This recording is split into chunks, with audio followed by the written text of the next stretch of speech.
जन्म कुंडली के अलग अलग हाउसेस अलग अलग ट्रेट्स को रिप्रेजेंट करते हैं।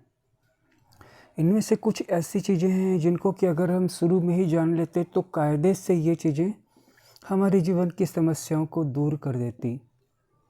हमें ये कभी पता ही नहीं चला कि हमारी जो समस्या उसकी चाबी किस हाउस में छिपी है। आज हम इसे इस ढंग से देखेंगे। ये देखिए 12वें हाउस में हमारा सबकॉन्शियस माइंड रहता है और इसके अलावा जो हमारा 11th हाउस है ये हमारे सामाजिक जीवन का कारक है। 10th हाउस कैरियर का है। 9th house philosophy of life है। हमारी फिलोसॉफी दो तरह की हो सकती है। एक तो ये कि या तो हम चीज़ों को बदल लें या नहीं तो फिर वो जैसी हैं उनको एक्सेप्ट कर लें। 8th हाउस जो है रिसोर्सेस के बारे में बतलाता है, इसलिए ये जो डायग्राम है ये अद्भुत है। रिसोर्सेस का मतलब सिर्फ फिजिकल या मॉनेटरी रिसोर्सेस ही नहीं है, आपका पैसा ही नहीं है। रिसोर्सेस का मतलब है कि अगर आप कोई आर्टिकल लिखते हैं तो उस आर्टिकल में जो फैक्ट्स आप डालेंगे या जो रेफरेंसेस आप इंसर्ट करेंगे उनके बारे में भी ये 8th हाउस बतलाता है। इंटेलेक्चुअल रिसोर्सेस, नॉलेज, सूचना, ज्ञान, इसलिए ये 8वां हाउस जो है ज्ञान की खान है, ऊर्जा की खान है। 7वां हाउस मैरिज के बारे में है, ये बहुत कॉमन है। 6ठा हाउस जो है वर्क के और हेल्थ के बारे में, आपकी हेल्थ कैसी रहेगी या आपकी डिजीजेस कैसी रहेंगी। इसके अलावा आपका वर्क और वर्क करने की क्षमता, स्टेमिना। 5th हाउस जो है रोमांस के बारे में, ये बातें हम ऑलरेडी जान चुके हैं। 4था हाउस हमारी होम एंड फैमिली के बारे में, हमारा घर, हमारा परिवार, हमारा मकान, हमारे परिवार के लोग, उनके साथ हमारा तालमेल, उनके साथ हमारे मधुर संबंध। 3रा हाउस जो है लर्निंग के बारे में, पहले ही बता चुका हूँ कि क्यूरियोसिटी के बारे में है। जिसका माइंड क्यूरियस होगा केवल वही लर्निंग कर सकता है। अर्थात ज्योतिष शास्त्र का कहना है कि वो नहीं पढ़ सकता है जिसका एडमिशन अच्छे स्कूल में है या जिसके पास पढ़ने के लिए सारी किताबें या टीचर्स हैं, बल्कि ऐसा माइंड पढ़ सकता है जो पढ़ने के लिए, नॉलेज को सीखने के लिए बहुत उत्सुक है। इसका पता हमें 3रे भाव से चलता है।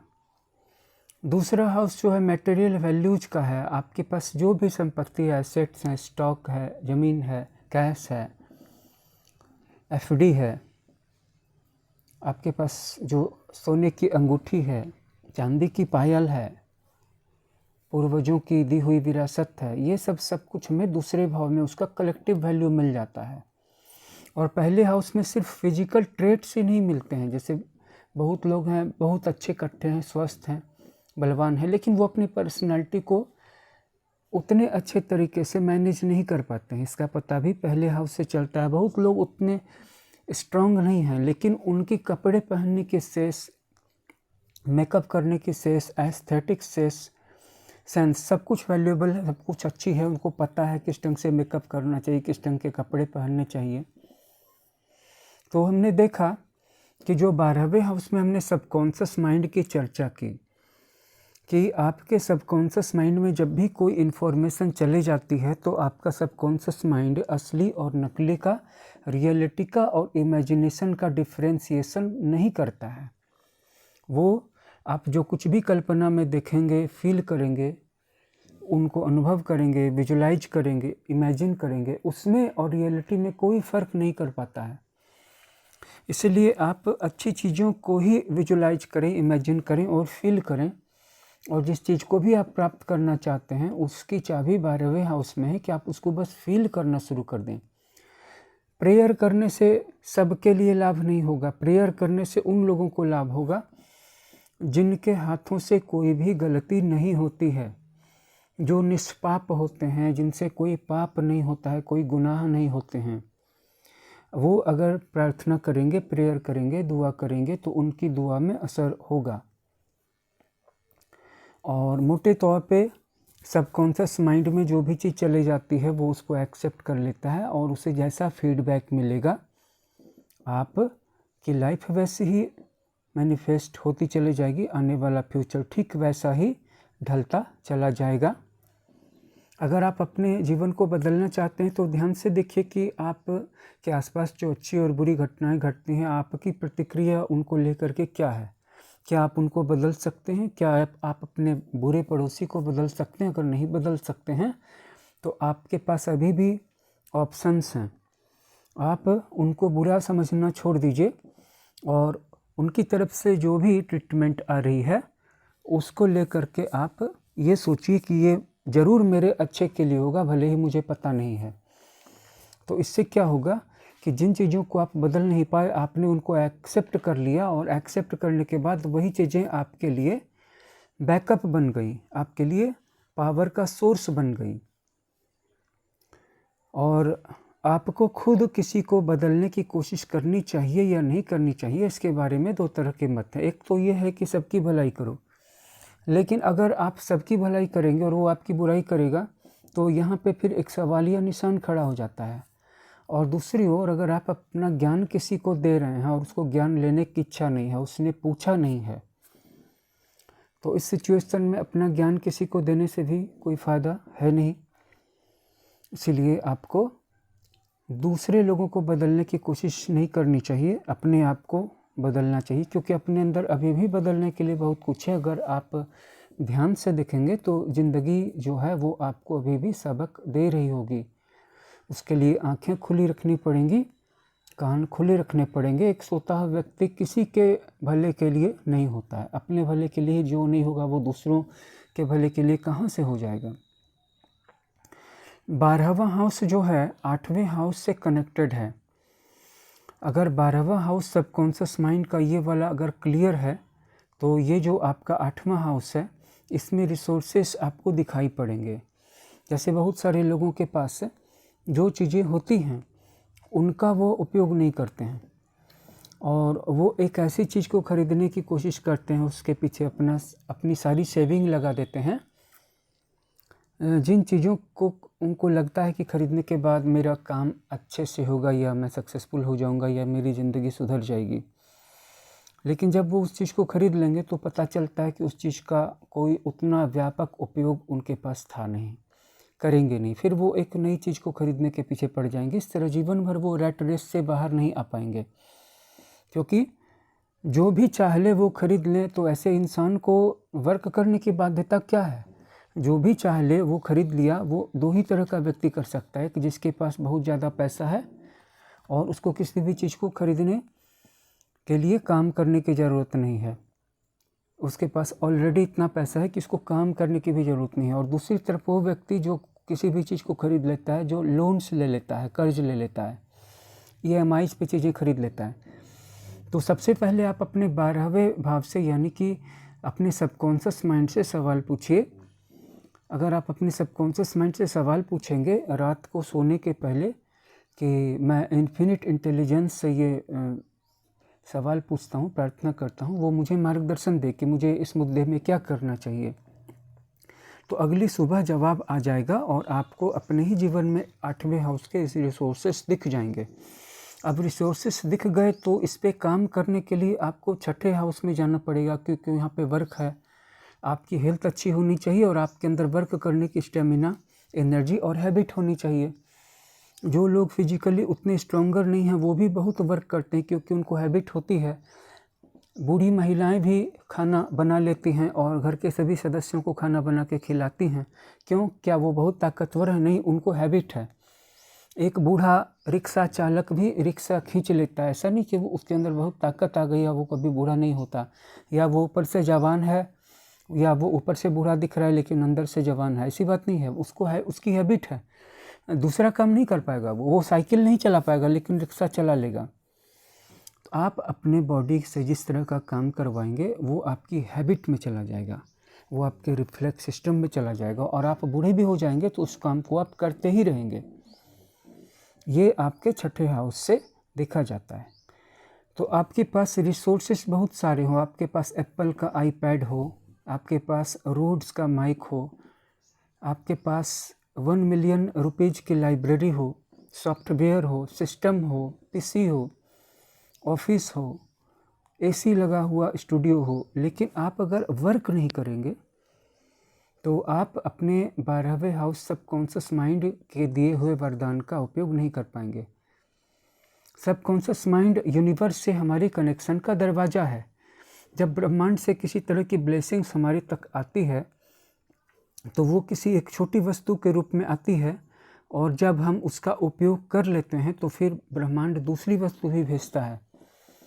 उसकी अपनी एक टाइमलाइन है, अपने टाइम के हिसाब से वो भेजता है। अगर हम पहली वस्तु का उपयोग नहीं करके दिखा पाते हैं तो दूसरी वस्तु नहीं आ पाती है, क्योंकि वो जानता है कि इससे ज़्यादा उपयोग किसी दूसरे पर्सन के पास है, मैं उसको ही क्यों ना दे दूं।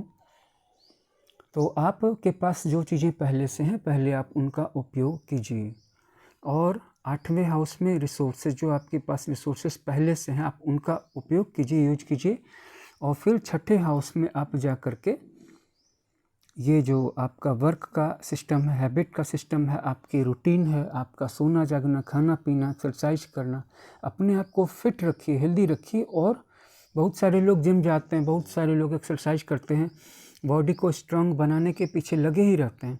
बहुत सारे लोग योगासन करते हैं, बॉडी को फ्लेक्सिबल बनाते हैं। बहुत सारे लोग इससे भी आगे बढ़ के प्राणायाम करते हैं, यानी कि अपने शरीर के अंदर में जो दूसरा शरीर है, इथरिक डबल और एस्ट्रल बॉडी, उसको भी स्ट्रांग बना लेते हैं प्राणायाम से।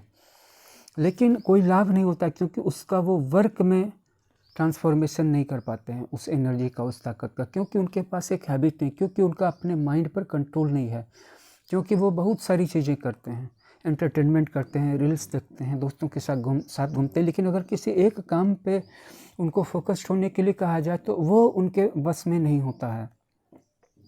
किसी एक काम को करने के लिए अपने मन को बहुत एकाग्र करने की ज़रूरत होती है, फोकस्ड कर, जो सबके बस की बात नहीं है।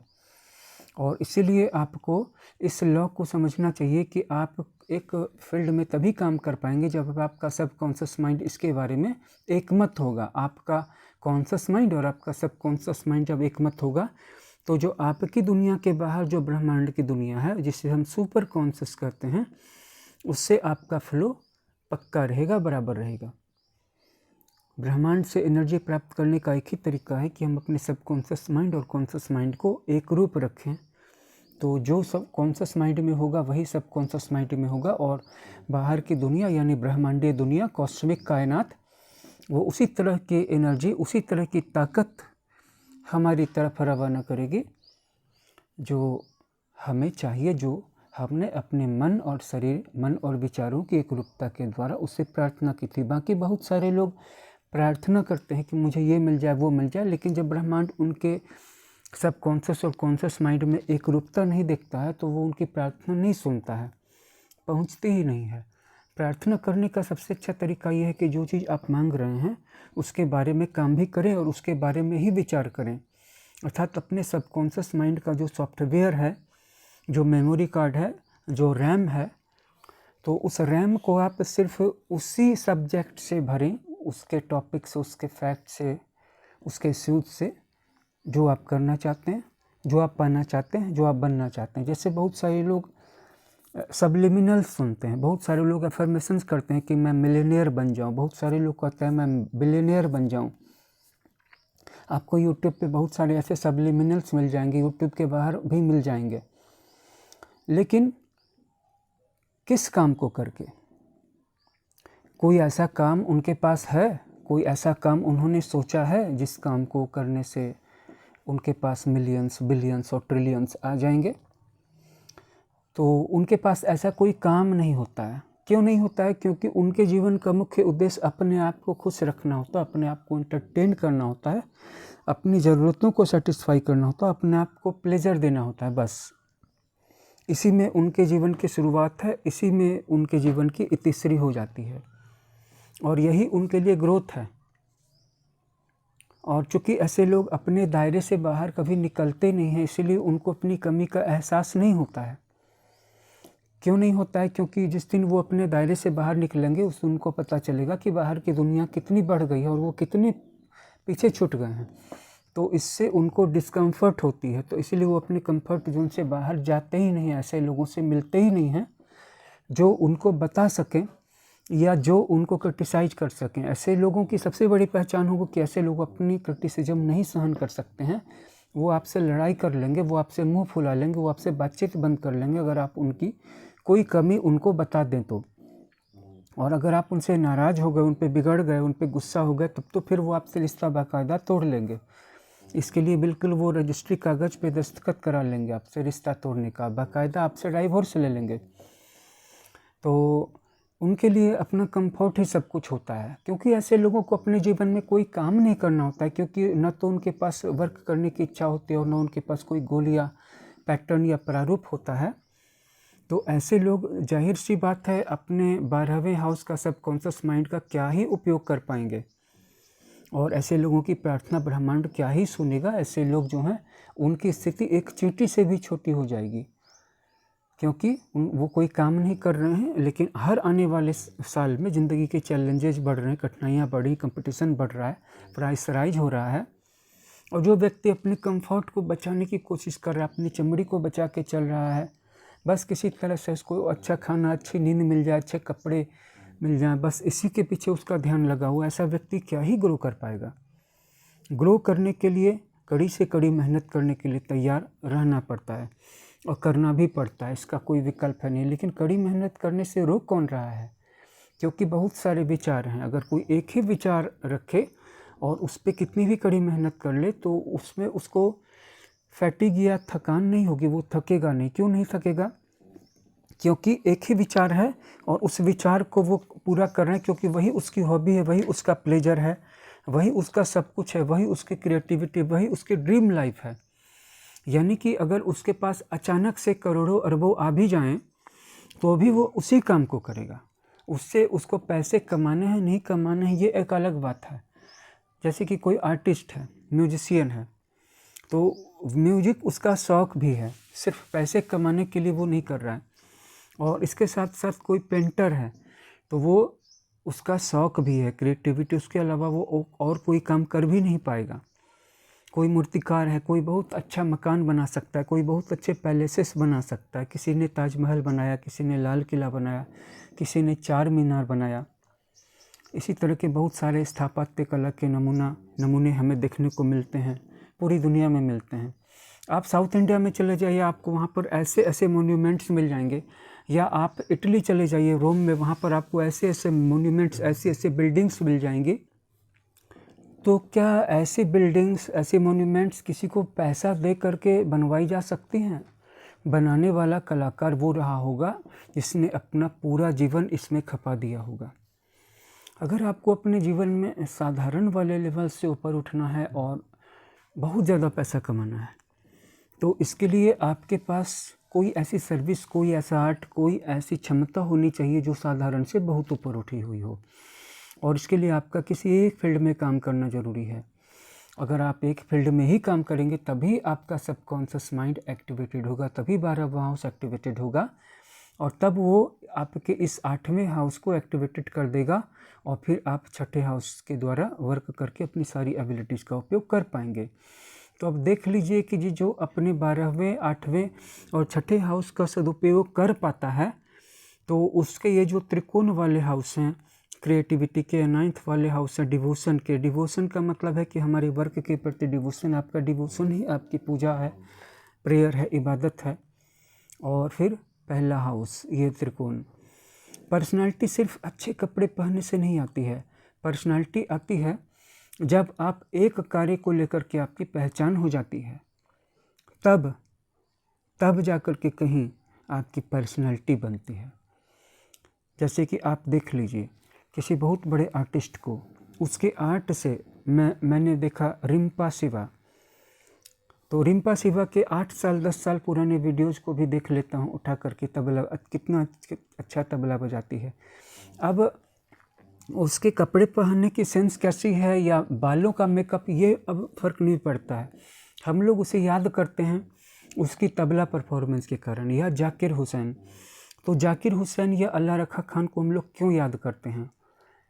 उनकी उंगलियों के जादू के कारण याद करते हैं।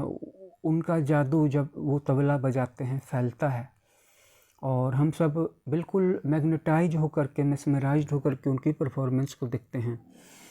तो ऐसे ही जब हमारा कार्य हमारी पहचान बन जाएगा तो हमें कपड़ों से अपनी पर्सनालिटी को आइडेंटिफाई कराने की ज़रूरत नहीं पड़ेगी। इसलिए सबसे पहले आप एक कार्य को पकड़ें। अगर अभी तुरंत नहीं पकड़ सकते हैं तो ये विचार करें, तो आपकी ज़िंदगी आपका सहयोग करेगी, आपके लिए पूरा यूनिवर्स आपका सहयोग करेगा। बहुत सारे लोग कहेंगे कि मैं क्रिएटिविटी के काम को कैसे पकड़ लूँ, तब मेरी नौकरी छूट जाएगी, मुझे नौकरी करना भी बहुत ज़रूरी है, मेरा परिवार चलता है इससे। तो अच्छी बात है, लेकिन अगर आप ये विचार करेंगे कि नहीं मुझे एक काम करना ही करना है, तो इस सिचुएशन में ज़िंदगी और ब्रह्मांड आपका सहयोग करेंगे और अंत में ऐसी स्थितियाँ निर्मित हो जाएंगी कि आप अंततः उस एक कार्य को करेंगे और उसी कार्य से आपको वो सफलता मिलेगी जिसके बाद आप बन जाएंगे मिलियनेयर, मल्टी मिलियनेयर, बिलियनेयर और भी बहुत कुछ। Thanks for watching.